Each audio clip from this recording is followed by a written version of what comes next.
দেশি বিদেশি অনেকগুলো প্রেক্ষাপট আমাদের সামনে আমরা দেখতে পাচ্ছি, হয়তো আরেকটু সময় গেলে এটা আপনারাও দেখতে পাবেন।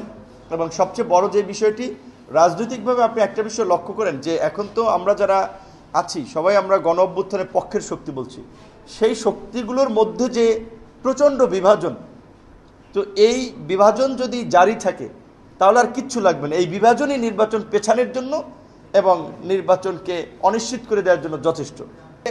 ওভারঅল নির্বাচনটা আসলে হোক, এইটা শিক্ষার্থীদের একটা আন্তরিক চাওয়া এবং তারা চায়, কিন্তু নির্বাচনের প্রক্রিয়া বা নির্বাচনে বিভিন্ন ছাত্র সংগঠনের ভূমিকা নিয়ে আবার তাদের কারো কারোর মধ্যে একটি সংশয় আছে। এবং ভাইস চ্যান্সেলর স্যারের সাথে কথা বলেছি, উনি তো খুব পজিটিভ যে উনি নির্বাচন দেওয়ার জন্যই উনি তফসিল দিয়েছেন এবং উনি এটা চান।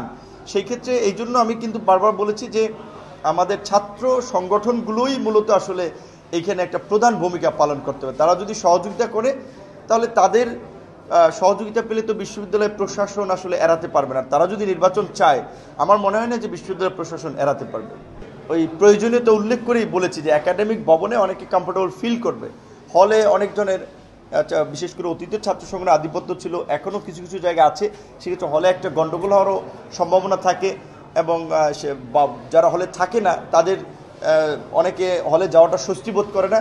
সেজন্য একাডেমিক বিল্ডিংয়ে ভোট হলে সেটা একটা ভালো পদক্ষেপ হতে পারে। তারপর এক এক বিশ্ববিদ্যালয়ের তো এক এক ধরনের নেচার আছে, সেই ক্ষেত্রে সবচেয়ে এই জায়গায় ছাত্র সংগঠনগুলোর সাথে আলোচনা করে বিশ্ববিদ্যালয় প্রশাসন যদি সিদ্ধান্ত নেয় সেটি সবচেয়ে ভালো হবে।